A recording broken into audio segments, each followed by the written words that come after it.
Baik, selamat datang di tutorial MAP1, di mana pada kesempatan kali ini kami ingin membahas mengenai soal-soal metode analisis perencanaan 1 untuk menghadapi atau mempersiapkan ujian tengah semester yang akan datang, yang akan disampaikan oleh Nia dan juga Tari. Baik, langsung saja. Baik, assalamualaikum warahmatullahi wabarakatuh. Jadi di sini saya ingin memberikan sedikit pendahuluan atau pengantar tentang analisis deskriptif sebelum kalian masuk ke analisis parametrik. Kenapa? Karena penting banget untuk menyelesaikan analisis parametrik itu kalian harus tahu dulu tentang analisis deskriptif.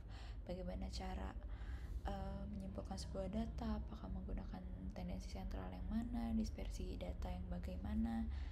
Nah, itu untuk mencari tendensi sentral dan dispersi itu perlu tahu tentang skala data atau jenis skala data. Nah, skala data itu apa sih? Skala data itu jenis-jenis datanya, dimana skala data itu terbagi menjadi 4. Yang pertama ada data nominal. Data nominal itu adalah data yang bersifat huruf gitu. Dia tidak bisa dikalkulasikan, tepatnya tidak bisa diperhitungkan secara matematis. Tidak bisa ditambah, tidak bisa dikurang, tidak bisa dikali, tidak bisa dibagi. Contohnya itu kayak ini, nama responden, kecamatan. Ini kan tidak bisa ditambah, tidak bisa dikali, tidak bisa dikurang gitu. Tidak bisa dilakukan perhitungan secara matematis intinya.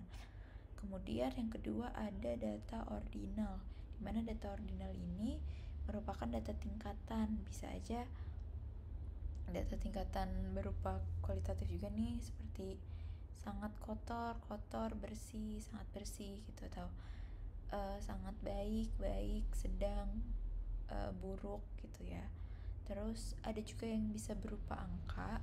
Contohnya tuh kayak misalnya kita mengisi form pendapatan orang tua gitu ya, dalam daftar sekolah atau apapun itu, dia ngasih list sebuah ordinal di mana misalnya pendapatannya golongan pertama itu 15 juta ke atas, golongan kedua itu 10 sampai 15 juta, golongan ketiga itu 5 sampai 10 juta, dan sampai terus ke bawahnya ya, semakin rendah gitu. Nah, itu bisa juga termasuk data ordinal. Kemudian ada data interval dan rasio. Keduanya ini sama-sama berupa angka, bisa dikalkulasikan juga. Cuman bedanya adalah kalau rasio ini nolnya itu tidak memiliki makna. Contohnya kayak pendapatan misalnya. Pendapatannya 0 gitu, berarti dia tidak memiliki pendapatan gitu. Berbeda dengan kalau interval itu nolnya memiliki makna. Contohnya adalah suhu misalnya, suhu 0 derajat. Itu 0 itu bukan berarti tidak ada suhu kan, tapi suhunya 0 gitu, dia memiliki makna gitu. Segitu aja untuk skala data. Mungkin kita langsung lanjut ke yang nomor 1 nih. Jadi di sini nomor 1 tuh diminta kita mengidentifikasi variabel-variabel yang ada dari tabel ini dan mengidentifikasi juga skala data dari masing-masing variabel. Nah, untuk variabel yang pertama itu ada nama responden, di mana skala datanya itu nominal ya kan, karena dia tidak bisa dikalkulasikan. Nama-nama ini tidak bisa dikalkulasikan. Yang kedua ada data kecamatan. Nih, kecamatan juga sama dengan nama responden, dia merupakan skala data nominal karena tidak bisa dikalkulasikan. Kemudian ada luas kamar kos, di mana luas kamar kos ini termasuk data rasio karena nolnya termasuk tidak. Kalau misalnya dia 0 berarti ya tidak ada luas kamar gitu, bukan berarti luas kamarnya 0 gitu, ngerti gak sih? Gitu. Terus selanjutnya ada tingkat kebersihan kamar kos yang termasuk data ordinal karena dia memiliki tingkatan ya. Sangat kotor, bersih, sangat bersih, seperti itu. Nah, ini dia. Terus selanjutnya di sini ada data.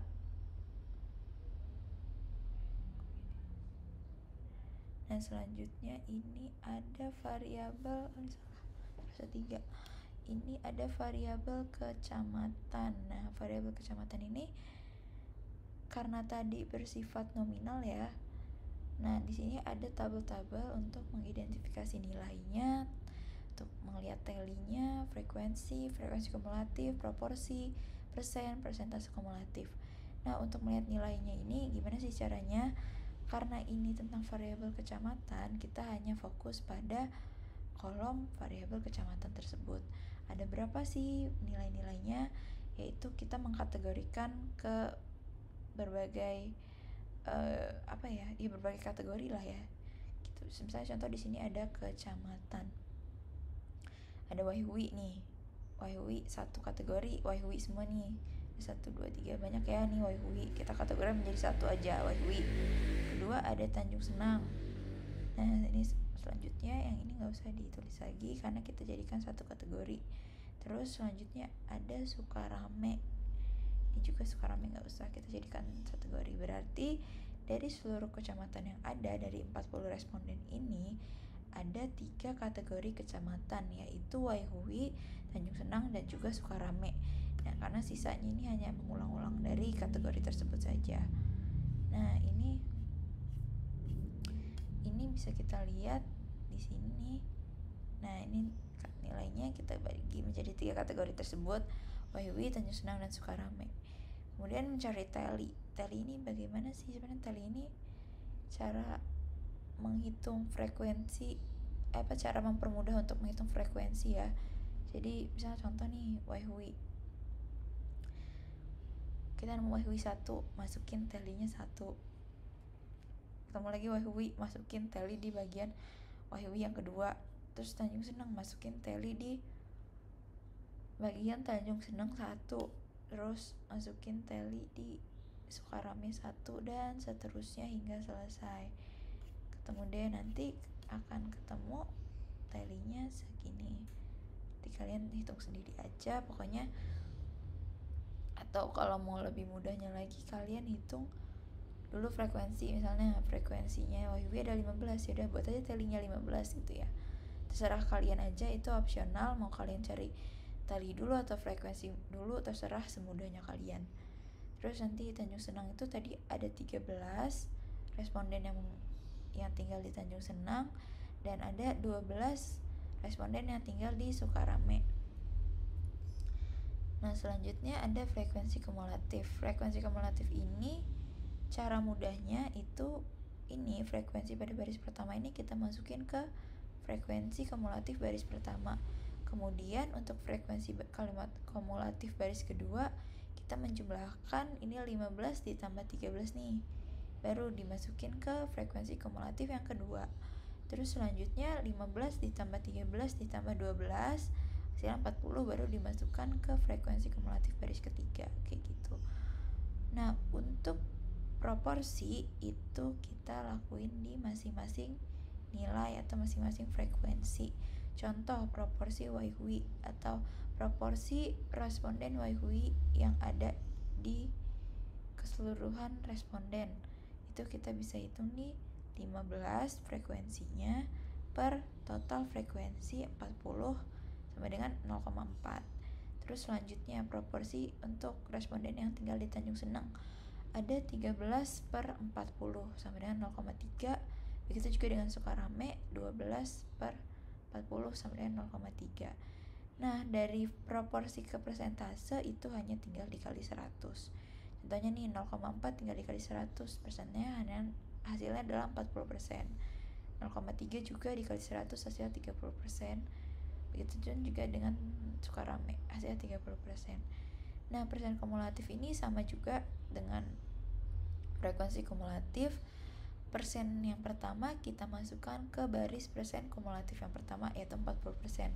Kemudian 40% ditambah 30% hasil 70%, baru kita masukin ke persentase kumulatif yang kedua. Terus yang selanjutnya 40% ditambah 30% ditambah 30%, baru dimasukkan hasilnya yaitu 100% ke persen kumulatif yang ketiga. Nah, yang selanjutnya ada kita mencari tendensi sentral. Karena ini kita berupa data nominal kecamatan, maka kita menggunakan tendensi sentral modus. Baik, sebelumnya tuh tendensi sentral itu ada 3. Kita bisa menggunakan modus, bisa menggunakan mean, dan juga median, di mana modus itu digunakan untuk data nominal, atau mean itu digunakan di data yang bersifat rasio, dan untuk tendensi sentral median itu bisa digunakan untuk jenis skala data ordinal. Nah, karena kita ini kecamatan berupa data nominal, maka kita menggunakan tendensi sentral modus, di mana modus itu melihat frekuensi terbanyak. Nah, bisa kita lihat di sini tabel ini, kecamatan dengan frekuensi terbanyak itu atau 15 nih frekuensinya adalah kecamatan Waihui. Sehingga kita bisa bilang cara menjawabnya gini. Jadi dari data yang ada, responden paling banyak tinggal di kecamatan Waihui dengan jumlah 15 orang atau 15 responden. Nah, untuk dispersi atau persebaran datanya ini juga ada banyak nih. Dispersi itu ada bisa menggunakan IKV, IKV ini digunakan untuk jenis skala data nominal, bisa juga menggunakan rentang untuk jenis skala data ordinal, dan juga bisa menggunakan variansi, di mana variansi itu digunakan untuk skala data rasio. Nah, karena kita ini menggunakan skala data nominal, oleh karena itu kita mencari melalui IKV untuk mencari persebaran datanya. Nah, rumus IKV ini bisa kita lihat sendiri. Ini rumusnya K dalam kurung N kuadrat per jumlah FI kuadrat per N kuadrat dikalikan K-1, dimana K ini adalah jumlah nilainya. Di sini kita ada 3 nih, ada Waihui, ada Tanjung Senang dan Sukarame, jadi K-nya adalah 3. Dan N kuadrat ini total dari frekuensi, yaitu ini nih 40, dan ini frekuensi dari nilai-nilai, dan ini selanjutnya udah ya tadi ya. Jadi kita langsung masukin aja, K-nya ini 3 kan, dari kita lihat dari total nilainya ada 3, terus masuk ke total frekuensi 40 kuadrat dikurang dengan jumlah dari kuadrat dari masing-masing frekuensi, atau jadi 15 kuadrat ditambah 13 kuadrat ditambah 12 kuadrat gitu. Nah, ini kita kalkulasiin sendiri, pokoknya nanti kalian bisa hitung sendiri, dimana nanti hasilnya adalah 0,99. Nah, untuk IKV ini, jika hasil IKV itu mendekati 1, berarti dia bersifat homogen, dan untuk nilai IKV yang mendekati untuk nilai IKV yang mendekati 0 berarti datanya bersifat homogen, sedangkan untuk nilai IKV yang lebih mendekati 1 maka data tersebut bersifat heterogen. Nah, dari hasil yang sudah kita hitung ini hasilnya adalah 0,99, dimana bisa kita ketahui 0,99 tersebut berarti mendekati 1 kan, sehingga data yang ada itu bersifat heterogen. Nah, kita lanjut ke variabel kebersihan, dimana variabel kebersihan ini merupakan skala data ordinal. Nah, untuk nilai-nilainya kita bagikan menjadi beberapa kategori juga. Kita bisa lihat di sini ada beberapa kategori, itu ada sangat kotor, bersih. Ini bersih juga nggak usah dimasukin. Ada kotor, ada sangat bersih. Jadi ada 4 ya, sangat kotor, bersih, sangat bersih. Ini sisanya hanya mengulang-ulang aja. Nah, lanjut di sini. Setelah kita masukkan nilainya berdasarkan kategori-kategori tingkatan dari minimum ke maksimum. Nah, untuk talinya juga sama aja. Ini seenaknya kalian mau buat tally dulu atau frekuensi dulu. Nah, di sini berdasarkan tabel yang ada itu sangat kotor itu ada 12, kotor itu ada 8, bersih itu ada 14, sangat bersih itu ada 6. Nah, baru kita buat talinya, atau opsional terserah kalian mau mulai di mana dulu. Selanjutnya ada frekuensi kumulatif, sama aja kayak sebelumnya. Ini frekuensi pertama kita masukkan pada frekuensi kumulatif tabel pertama. Selanjutnya 12 ditambah 8 dijumlahin baru dimasukin frekuensi kumulatif kedua. Yang ketiga juga 12 tambah 8 tambah 14 dimasukin ke frekuensi kumulatif ketiga, dan seterusnya. Nah, untuk proporsi juga sama. Ini kita lihat dari frekuensi masing-masing. Seperti ini 12/40. Untuk proporsi kotor 8/40. Untuk proporsi bersih itu 14/40. Untuk proporsi sangat bersih 6/40. Nah, kemudian untuk dijadikan persen sama aja tadi dikali 100 juga masing-masing proporsi, sehingga ditemukan segini persentasenya, dan begitu juga persentase kumulatif, sama aja caranya kayak sebelumnya. Nah, untuk tendensi sentralnya ini karena kita berupa data ordinal, jadi kita menggunakan median, dimana median itu termasuk nilai tengah. Jadi untuk tahu nilai tengahnya, kita bagi jumlah frekuensi dibagi 2, totalnya adalah 20. Jadi nilai tengahnya ini adalah data ke-20. Nah, di mana data ke-20 ini kan bisa kita lihat frekuensi ke-20 nih. Data ke-20 yang berada di nilai kotor gitu. Nah, untuk dispersi datanya atau persebaran data itu kita menggunakan nilai rentang karena datanya berupa ordinal, di mana rentang itu bisa dicari melalui data maksimal dikurang data minimum. Atau 14 nih yang maksimum dikurang 6 minimum, hasilnya adalah 8. Baik, selanjutnya ada luas kamar. Nah, luas kamar ini kita harus membagi menjadi beberapa kategori ya, dari ini kan ini banyak banget nih. Jadi kita harus melakukan grouping, dimana grouping ini terserah kalian mau dijadikan beberapa grup atau beberapa kelas, tapi ini saya kasih tahu cara saya dalam mengerjakannya. Itu pertama-tama kita lihat dulu nilai minimumnya. Nilai minimumnya ini 20 nih ya, dari seluruh data. Nilai terkecil adalah 20 dan nilai terbesar adalah 40. Dimana dari 20 ke 40 itu ada 21 data. Kenapa 21? Karena 20-nya itu kita hitung juga. 20, 21, 22, 23, 24 dan seterusnya sampai 40. Itu ada 21 data. Kemudian 21 ini enaknya kita jadi berapa kelas itu tergantung 21 ini bisa dibagi berapa. 21 ini kan tentu bisa dibagi oleh perkalian 3 dan perkalian 7 ya. Kalau kita buat dibagi menjadi 3 kelas, di mana satu kelas itu terdiri dari 7 data, atau kita buat 7 kelas di mana satu kelas itu terdiri dari 3 data. Kalau saya lebih prefer ke dibagi menjadi 7 kelas di mana masing-masing kelas terdapat 3 data. Karena kalau misalnya satu kelas terdiri dari 7 data itu menurut saya terlalu banyak sehingga datanya tidak terlalu detail.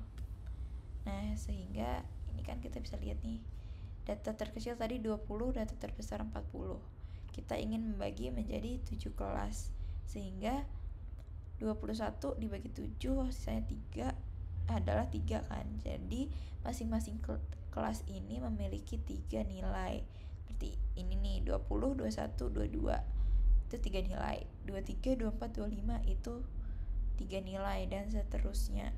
Nah, selanjutnya kita mencari frekuensi nih dari rentang data ini. Jadi untuk nilai 20 sampai 21 itu ada berapa sih di tabel? Itu ada 7. Dan 23 sampai 25 itu di tabel ada berapa sih? Ada 8 dan seterusnya. Nyampe ke kelas ke-7. Nah, untuk tendensi sentralnya ini karena data rasio kita menggunakan min atau rata-rata. Dimana rata-rata ini cara nyarinya, ini kita mencari nilai tengah dulu. Nilai tengah dari masing-masing nilai ya. Ini kan 21 nih. 21 kan antara 20 dan 23. 24 itu di antara 23 dan 25. Ini masing-masing nilai tengah dari masing-masing nilai ini.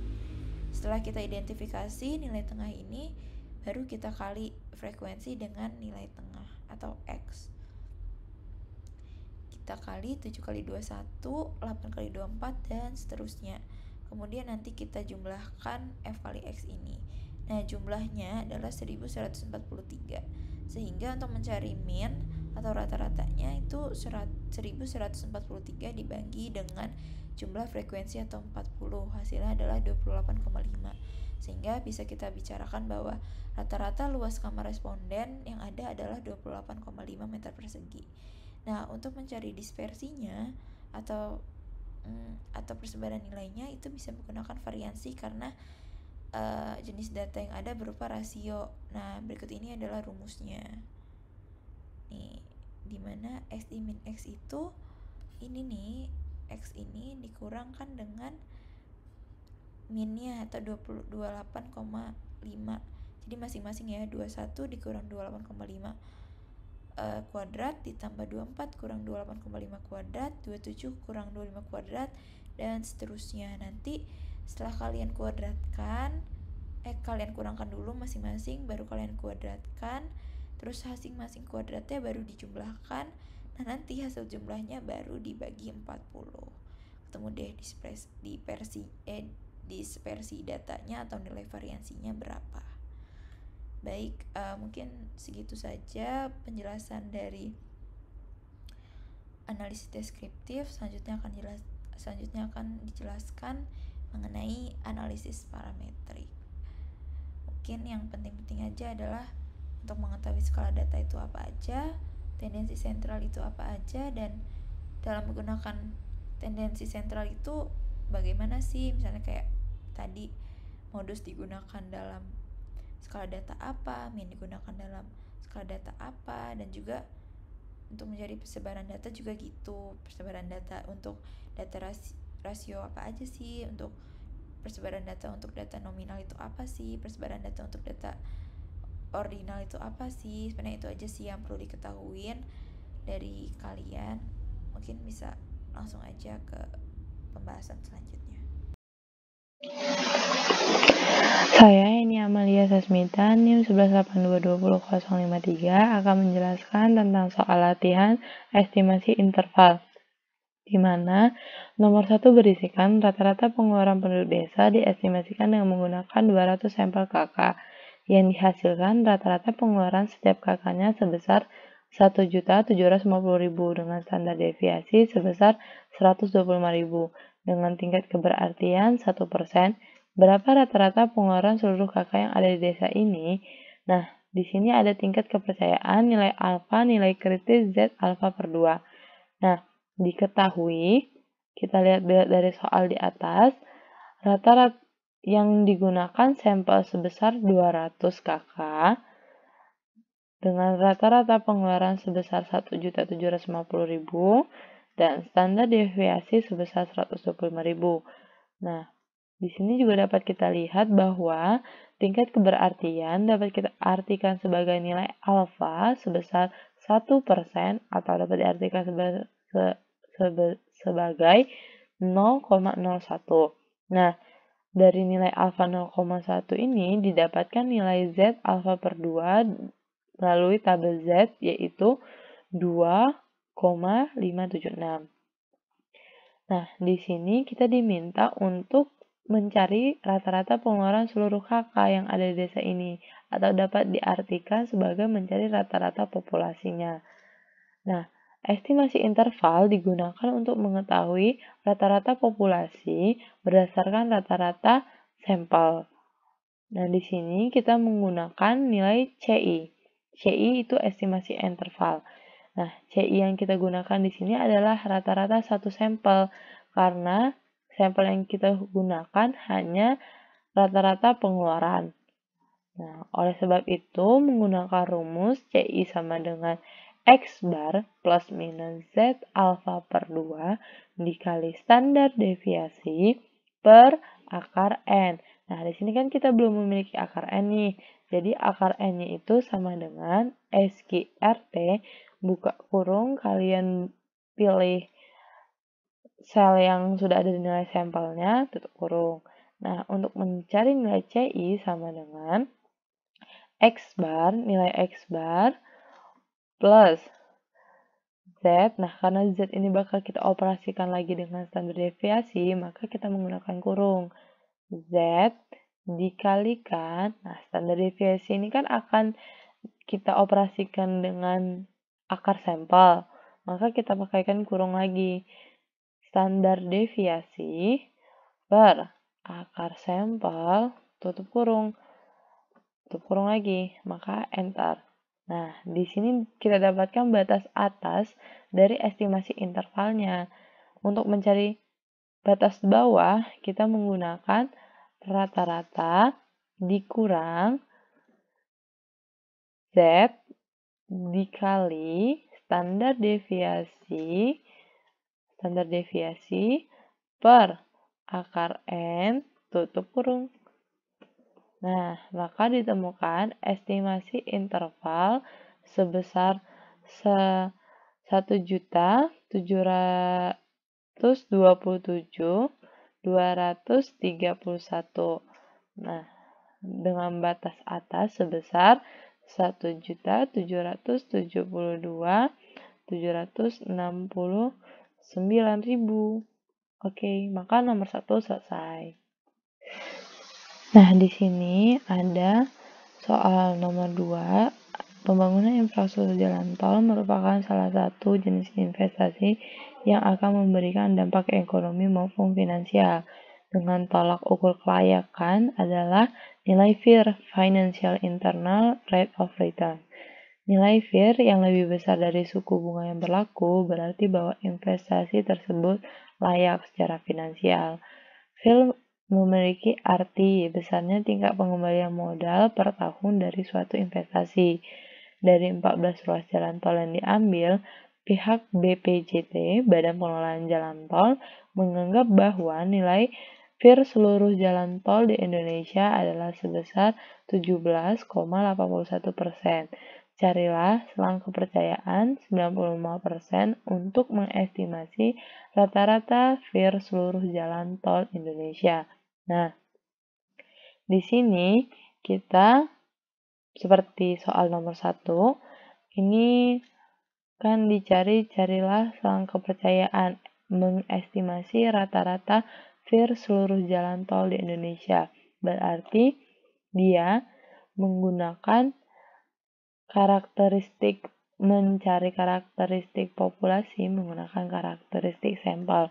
Sama-sama estimasi interval rata-rata satu sampel. Nah, berarti sama seperti tadi, kita definisikan dulu menjadi hal-hal yang diketahui. Nah, hal yang diketahui pertama, di sini ada 14 sampel ruas jalan tol. Dan nilai akar N-nya sebesar 3,741 menggunakan rumus yang sama seperti tadi, SQRT, dengan nilai rata-rata sebesar 17,81 ditambah dengan nilai T yang diketahui sebesar 2,160 dengan nilai alfa selang kepercayaan 95% berarti tingkat keberartiannya 5% atau alfa sama dengan 0,05. Nah, untuk rumus CI yang ini, karena dia menggunakan sampel kecil atau hanya 14 sampel, maka Z alfa per 2 digantikan oleh nilai T. Nah, sebelum itu, kita harus mencari standar deviasi untuk menemukan nilai CI. Sedangkan standar deviasi yang dalam soal ini belum ada. Maka kita akan mencari nilai standar deviasi terlebih dahulu. Nah, di sini nilai standar deviasi atau kita kenal itu sebagai simpangan baku itu adalah sigma xi min x bar kuadrat per n setelah itu diakarkan. Oke.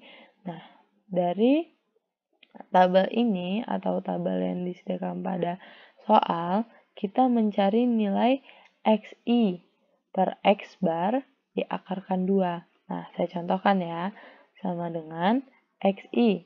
Nilai ini kita kurungkan sebelumnya karena nanti akan kita akarkan, dikurang x bar 17,8 itu, terus kita tutup, kuadrat itu menggunakan tanda ini atau shift 6, terus 2. Enter. Nah, kita dapatkan. Nah, hal itu juga dilakukan berulang pada tabel-tabel di bawah ini sampai habis. Nah, untuk mempermudah menggunakan standar deviasi, pencarian sigma dapat diartikan jumlah seluruh data. Maka kita menggunakan rumus sama dengan sum, buka kurung, dari atas, kita tarik sampai ke bawah, tutup kurung, enter. Nah, kita dapatkan nilai jumlahnya. Setelah kita dapatkan nilai jumlahnya, kan diketahui standar deviasi itu akar daripada jumlah per N. Nah, maka sama dengan kita buat akarnya SQRT buka kurung jumlah per 14 per sampel, sampelnya 14, habis itu kita tutup kurung, enter. Nah, didapatkan nilai 0,7856. Nah, di sini kan kita sudah menghitung standar deviasi melalui aplikasi Excel. Nah, selain menggunakan Excel, kalian dapat menghitung standar deviasi secara manual. Caranya tetap sama, sigma XI, min X bar, dikuadratkan, terus nanti akar XI per X bar kuadrat itu akan kita bagi dengan per N. Nah, selain itu, kita dapat menggunakan aplikasi SPSS. Pertama, kita kopikan dulu seluruh datanya. Kemudian, kita pilih Analyze, Descriptive Frequency. Terus, kita masukkan data var ini ke tempat variabel. Statistik kita pilih standar deviasi sama mean. Continue, klik OK. Nah, maka akan muncul hasil seperti ini, di mana means-nya 17,90 dan standar deviasinya 0,80. Kenapa standar deviasinya lebih besar daripada di Excel? Karena menggunakan mean yang lebih besar juga, yaitu 17,90. Nah, setelah itu, setelah mencari standar deviasi, kita bisa mencari nilai CI. Nah, interval estimasinya itu kan menggunakan rata-rata satu sampel, karena sampel yang kita punya hanya nilai FIR. Nah, di sini mengapa menggunakan T? Karena datanya berjumlah 14 atau data kecil, sedangkan kalau data besar kita menggunakan Z alpha per 2. Nah, di batas bawah sama dengan X. Kita perbesar terlebih dahulu. Sebentar, oke. Nah, di sini sama dengan X ditambah T dikali buka kurung standar deviasi per akar N. Tutup kurung. Enter. Nah, temukan hasil seperti ini. Untuk mencari batas bawah, sama dengan X bar dikurang T dikali standar deviasi per akar N, tutup kurung. Nah, setelah itu kita masukkan ke sini standar deviasinya dari batas bawah 17,3564 sampai rentan 18,2635. Oke, soal nomor 2 selesai. Nah, selanjutnya akan menjelaskan soal nomor 3. Badan Pusat Statistik melakukan survei pada 1,14 juta penduduk dalam Indonesia dan diperoleh bahwa terdapat 121.980 penduduk miskin. Nah, yang diperintahkan oleh soal ini adalah hitunglah proporsi P penduduk miskin dan carilah selang kepercayaan 99% untuk mengestimasi proporsi penduduk yang Indonesia yang miskin. Nah, dengan tingkat kepercayaan 99% dan alfa 0,1% dan nilai kritis Z alfa per 2 itu 2,576. Oke. Nah, berarti dapat kita susun nilai diketahui. Berapa nih jumlah survei atau populasi manusia yang ada di Indonesia, yaitu 1,14 juta. Nah, setelah itu kita masukkan nilai penduduk miskinnya seberapa banyak. Ada 121.980 dengan nilai alfa sebesar 1% atau 0,1 dengan nilai Z sebesar 2,576. Nah, di sini kita diminta mencari nilai proporsi masyarakat miskin atau P. Setelah itu, kita diminta mencari nilai CI. Nah, nilai P sendiri itu sama dengan kita buat pertama seperti ini, terus kedua, dia nilai X per nilai N kita kalikan 100, tutup kurung, enter. Nah, 100-nya pakai persen ya, jangan lupa, karena dia proporsi. Enter. Nah, di mana nilai Q ini akan kita gunakan untuk mencari CI. CI proporsi memiliki rumusan P plus minus Z alfa per 2 dikali akar P kali Q dan per N. Nah, di sini nilai Q itu sama dengan 1 min P. Berarti kita buat sama dengan 1 min P. Oke, enter. Nah, kita dapatkan hasilnya. Nah, di sini nih kita mau nyari nilai CI. Nah, semuanya kan udah dapat nilai P, nilai Q. Maka kita masukkan P plus buka kurung Z dikalikan buka kurung. Kan itu ada rumusnya akar kan ya. Berarti kita pakai SQ RT buka kurung. Nah, berapa ini yang mau kita buat? Nah, pertama itu kan kita mau buat P kali Q, berarti P dikali Q, tutup kurung, dibagi N. Nah, udah itu kita tutup kurungnya. Nah, udah selesai itu, tinggal kita enter.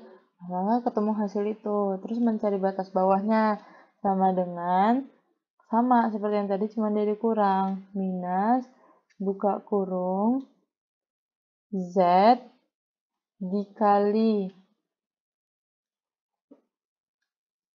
SQRT buka kurungnya 2 kali karena ada 2 operasi.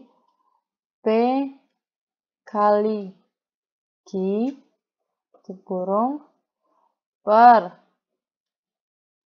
N. Nah, habis itu tutup kurung. Kurungnya itu sampai ketemu kurung yang terakhir atau warna hitam, maka enter. Nah, hasilnya akan seperti itu. Untuk penyelesaian nomor 3 selesai. Saya akan menjelaskan soal nomor 4 dan soal nomor 5 yang telah sebelumnya dijelaskan nomor 1, 2, 3 oleh Henya. Nah, yang keempat ini terkait dengan pembangunan kampus baru yang akan diperkirakan berdampak pada perubahan lahan di sekitarnya.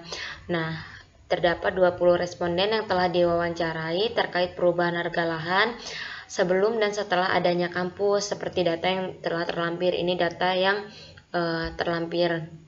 Kemudian rata-rata harga lahan sebelum pembangunan kampus yaitu Rp390.000 dan setelah pembangunan kampus yaitu Rp500.000 dengan tingkat keberhasilan 5%. Maka untuk mencari perbedaan rata-rata harga lahan sesudah dan sebelum adanya kampus tersebut, maka kita perlu mengetahui jenis soal apa ini termasuk jenis soal yang bagaimana. Nah, nomor 4 ini termasuk jenis soal yang merupakan soal estimasi interval kepercayaan berdasarkan perbedaan rata-rata 2 sampel. Nah, ada di tahun 2012 dan ada di tahun 2014. Ini sesudahnya dan ini sebelum adanya pembangunan kampus. Maka untuk kita mencari nilai interval kepercayaan atau confidence intervalnya ini kita harus mengetahui dia termasuk ke dalam sampel apa, apakah termasuk ke dalam sampel besar atau termasuk ke dalam sampel kecil. Nah, ini ada rumusnya. Karena dia terdiri dari 20 responden, maka dia termasuk ke dalam ukuran sampel kecil karena di bawah dari 120. Tetapi jika dia lebih dari 120 sampelnya, maka dia termasuk sampel besar, maka dia menggunakan Z. Ini ada rumusnya, ini rumus confidence intervalnya. Nih. Kemudian keterangan dari rumusnya yaitu ada nilai beda rata-rata 2 sampel plus minus angka kritis, jumlah atau nilai angka kritis, kemudian dikali dengan standar deviasi dibagi dengan akar jumlah sampel dikurang 1 karena dia termasuk sampel kecil, jadi dia dikurang 1. Nah, kemudian setelah kita mengetahui rumus yang akan digunakan untuk mengerjakan soal ini, maka langkah selanjutnya yaitu kita harus mengetahui tabelnya. Nah, tabelnya tadi kan yang diketahui hanya harga lahan di tahun 2014 dan 2012 dengan nama responden dan jumlah respondennya. Maka langkah selanjutnya kita harus mencari tahu apa saja yang diketahui dari soal. Nah, yang diketahui dari soal itu baru nilai T dengan tingkat keberhasilannya dan nilai standar deviasinya belum ada, serta nilai rata-rata beda 2 sampelnya belum diketahui. Jadi bagaimana cara mencarinya? Cara mencarinya dengan data yang terlampir, yaitu kita melakukan pencariannya itu berdasarkan nilai harga lahan di tahun 2014 dan di tahun 2012. Nah, yang di tahun 2014 ini berdasarkan 20 responden dan di tahun 2012 ini berdasarkan 20 rekaman jawaban dari 20 responden. Nah, maka untuk mencari nilai beda rata-rata 2 sampel, maka kita perlu melakukan pengurangan harga lahan di tahun 2014 dikurang dengan harga lahan di tahun 2012. Jadi, ini ada 450.000, kemudian dikurang dengan 400.000 menghasilkan nilai 50.000. Kemudian yang di bawahnya ada 650.000 dikurang dengan 500.000 dan hasilnya 150.000.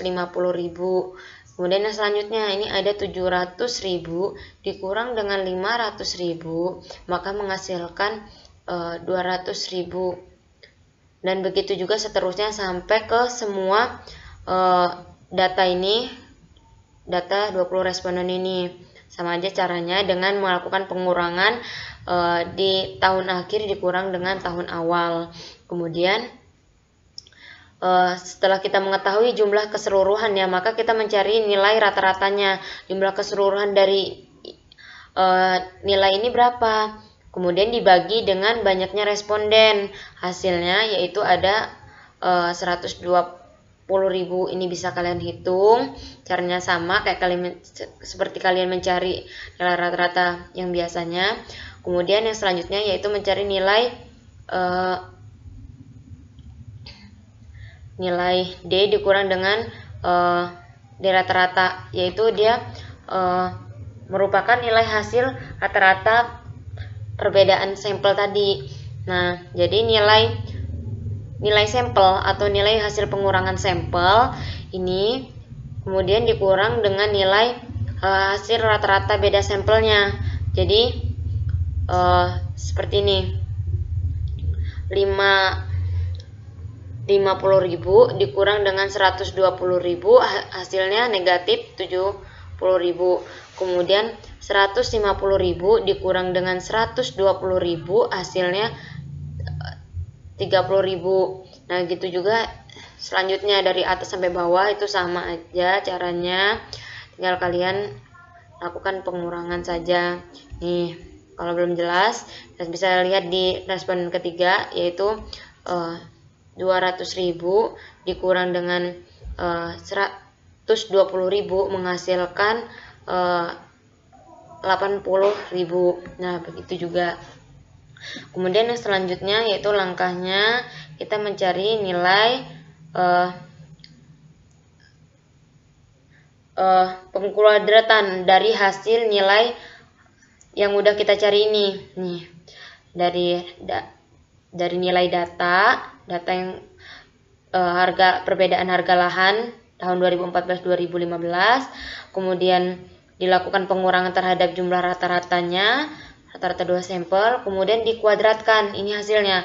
Jadi negatif 70.000 dikuadratkan hasilnya ini nilainya, kemudian ada 30.000 kemudian dikuadratkan, ini hasilnya. Nih, ini hasilnya bisa kalian lihat sendiri, yaitu ada 90 juta. Nah, sudah kalian cari semua, kalian dapat nih hasilnya, jumlah. Kalian ini jumlahkan, beda ya sama yang ini.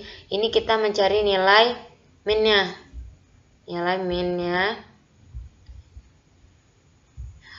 Ini cari nilai minnya, dan ini mencari nilai penjumlahannya.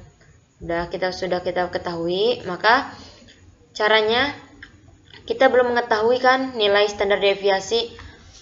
Nilai standar deviasi itu digunain untuk kalian mencari nilai estimasi kepercayaan tadi. Nah, jadi hasilnya itu standar deviasi itu 0,29. Dari mana sih, Kak?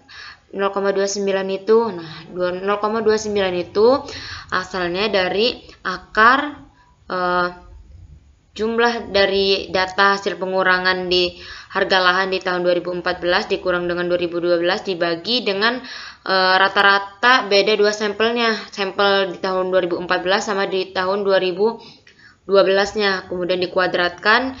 Ini hasilnya 1,595555 dapat kita bulatkan jadi 1,596.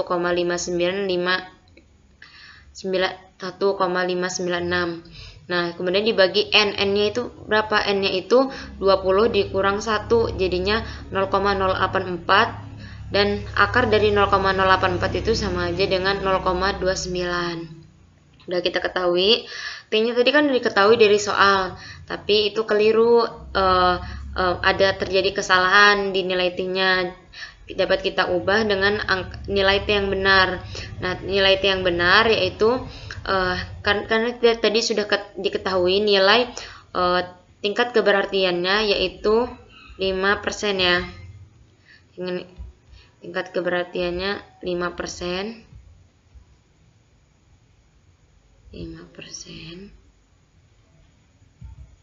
Nah, maka kita ubah ke dalam 5 dibagi dengan 100.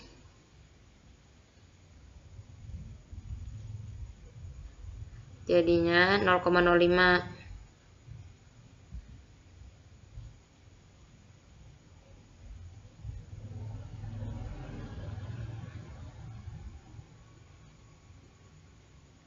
Nah, udah. Kemudian dibagi dengan 2. Jadi dari rumusnya ya, dari ketentuannya untuk mencari nilai T-nya, hasilnya yaitu 0,025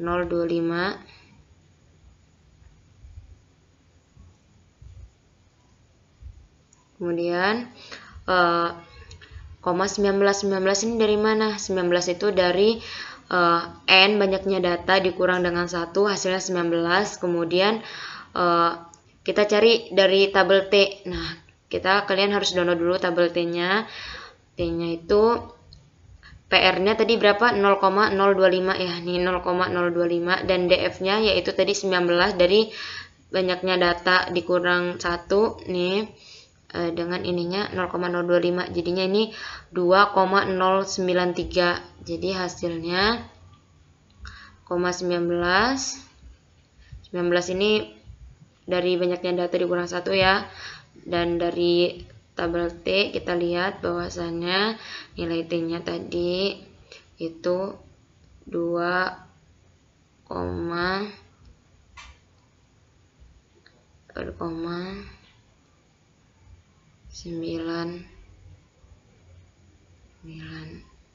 3. Nah, ini kita udah dapat nilai T-nya. Kemudian dan nilai standar deviasinya kita udah dapet dari data yang terlampir. Kita cari dulu selisih antara dua sampelnya, kemudian dicari rata-rata beda dua sampelnya, kemudian kita lakukan pengurangan antara selisih dengan rata-rata dan kemudian kita kuadratkan. Dan ini ada rumus standar deviasi atau simpangan baku itu sendiri, udah pernah dijelasin juga sebelumnya di praktikum. Nah, kemudian yang selanjutnya yaitu kita harus tahu apa yang ditanya, yaitu berkaitan dengan perbedaan rata-rata lahan sesudah dan sebelum adanya kampus. Kemudian langkah yang selanjutnya yaitu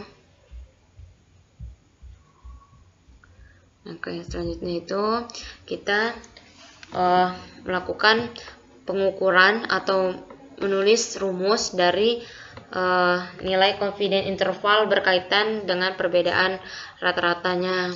Nah, ini ada rumusnya, tadi udah dijelasin di awal rumusnya. Nah, kemudian ini ada beda dua sampelnya, itu ada rata-rata beda dua sampel, itu ada 120.000 dari tabel yang udah kita cari. Kemudian nilai T-nya tadi kita udah cari, yaitu 2,093, kemudian dikali dengan standar deviasinya kita udah ketahui, ini 0,29. Kemudian dibagi dengan N-nya, N itu banyaknya data yaitu 20 dan dibagi 1. Nah, kemudian hasilnya yaitu 120.000 plus minus 2,093 dikali dengan 0,07. 0,07 ini hasil dari hasil dari 0,29 dibagi dengan rata-rata banyaknya data dikurang 1. Nih hasilnya. Kemudian ini udah diketahui, kita kalikan 2,093 dikali 0,07 dan ada hasilnya yaitu ini hasilnya yaitu perbedaan rata-rata kurang dari 120.000,15 dan lebih dari 119.999,85. Jadi nilai perbedaan rata-rata sesudah dan sebelum adanya kampus yaitu kurang dari 120.000,15 dan lebih dari 119.999,85. Jadi antara rata-rata nilai ini ya, nilai rata-rata yang udah kita cari. Jadi udah kita ketahui nilai perbedaan rata-rata sesudah dan sebelum adanya kampus. Kalian kalau untuk mengerjakan soal, kalian harus lebih memperhatikan jenis soalnya apa, rumusnya itu yang seperti apa, dan yang diketahuinya apa. Jadi kalian bisa menentukan apa yang perlu dicari dan apa yang perlu kalian tidak perlu cari gitu. Kemudian selanjutnya yaitu di nomor 5. Kalau teman-teman misalkan kurang jelas, bisa ditanyakan ke asisten yang lain terkait dengan materi ini. Kemudian kita lanjut saja ya ke soal kelima, yaitu perbedaan rata-rata pendapatan penduduk di Kota Bandar Lampung dan penduduk di Kabupaten Tulang Bawang diestimasikan dengan menggunakan sampel yaitu 1000 KK di Kota Bandar Lampung yang diperoleh dari rata-rata pendapatan sebesar 3 juta rupiah dengan standar deviasi yaitu 500.000 rupiah dan dengan menggunakan 1.500 KK di Kabupaten Tulang Bawang Barat yang diperoleh dari rata-rata pendapatan sebesar 1.800.000 rupiah dengan standar deviasinya yaitu 150.000 dengan tingkat kepercayaan 5%. Jadi kalian harus jeli ya membaca soalnya. Inti-inti dari angka-angka yang telah disebutkan itu apa? Nih, menggunakan sampelnya sampelnya ini ada 1000 kakak, kemudian rata-rata pendapatannya itu ada nih, pendapatannya ada 3 juta, kemudian standar deviasinya itu ada 500.000, dan rata-rata pendapatannya yang kedua yaitu di Kabupaten Tulang Bawang itu ada 1.800.000, standar deviasinya ada 150.000, dan ada tingkat kepercayaannya yaitu 5%. Nah, yang ditanya itu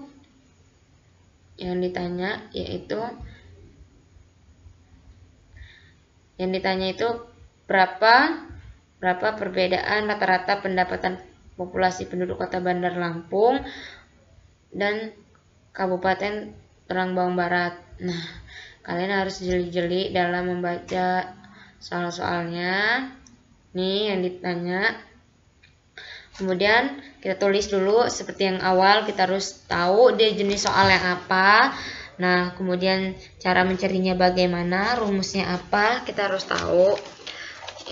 Nah, yang soal nomor 5 ini dia termasuk ke dalam mencari rentang kepercayaan terhadap kasus rata-rata 2 sampel berpasangan. Nah, maka untuk mencarinya kita tuliskan dulu yang diketahuinya. Di Kota Bandar Lampung nilai rata-rata sampel 1 yaitu ada 1000 kakak, ini rata-ratanya. Di bagian ini jumlah sampelnya ya, jumlah sampelnya 1000 orang, kemudian rata-rata sampel satunya itu ada 3 juta, kemudian ada standar deviasi sampel 1 yaitu ada 500.000, dan di Kabupaten Tulang Bawang itu ada nilai N atau banyaknya sampel yaitu 1.500 orang, dan nilai rata-rata sampelnya yaitu sampel 2 yaitu ada 1.800.000, dan ada standar deviasinya yaitu 150.000. Maka untuk kita awalnya kita mencari nilai confidence intervalnya, yaitu nilai rata-rata sampel 1 dikurang dengan nilai rata-rata sampel 2 plus minus Z. Kenapa dia menggunakan Z? Karena dia nilai sampelnya itu lebih dari 120, jadi dia menggunakan nilai Z. Kemudian alfa dibagi 2, sama aja caranya. Kemudian dibagi dengan standar deviasi 1 dikuadratkan, dibagi dengan N atau jumlah sampel 1, ditambah dengan nilai standar deviasi sampel 2 dikuadratkan, dibagi dengan banyaknya sampel 2. Kemudian kita tulis dulu, ini alfanya 5/2 sama dengan sama aja tadi 5% itu dibagi 100 jadinya 0,05.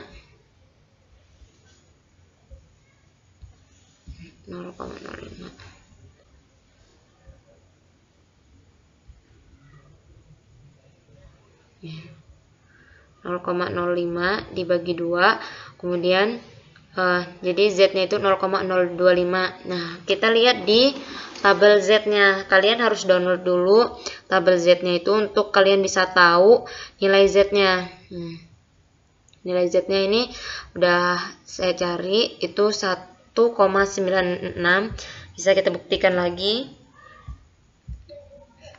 Ini ada nilai Z tabel yang diperoleh dari tabel dengan menggunakan tabel ini. Ini nilai tabel Z-nya. Ini tabel Z-nya.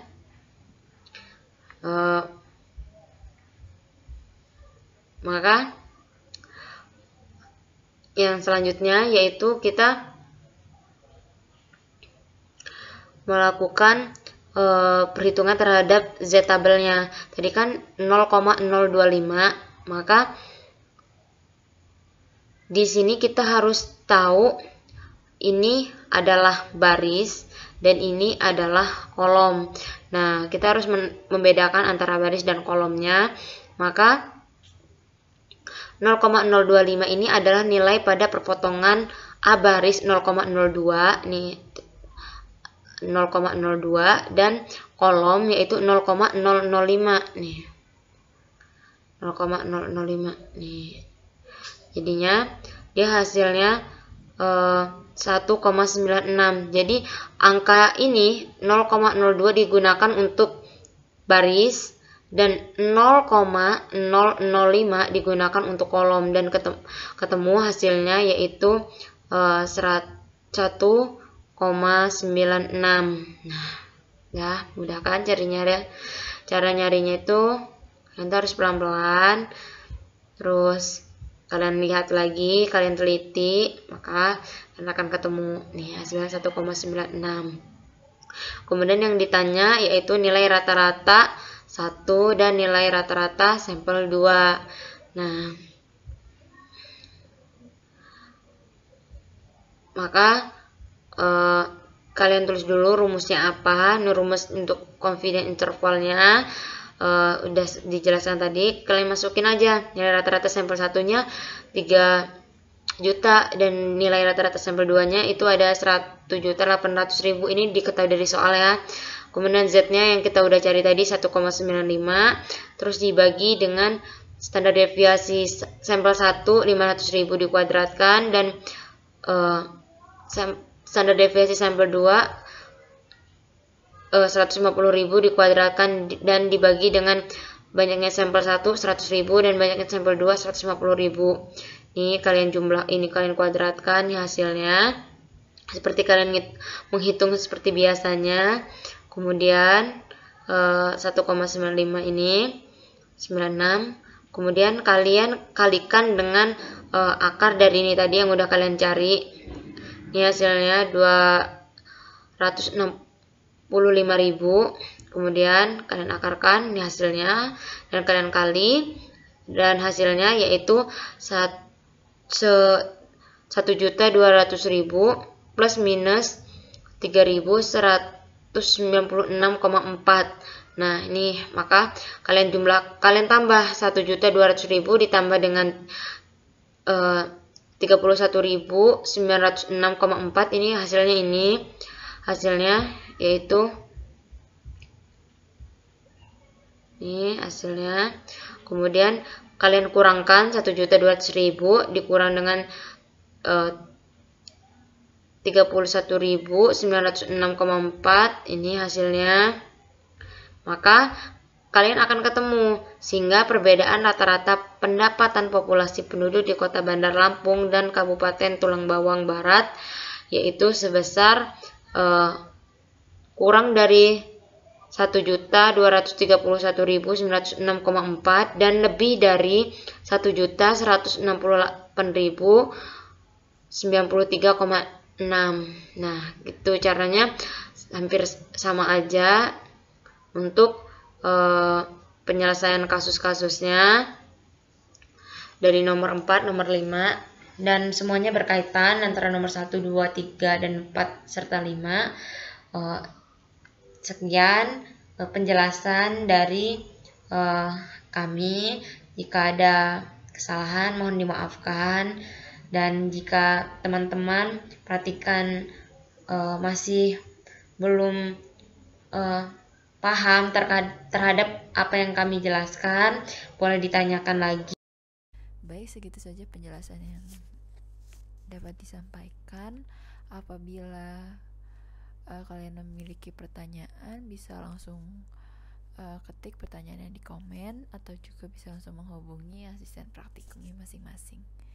Terima kasih. Wassalamualaikum warahmatullahi wabarakatuh.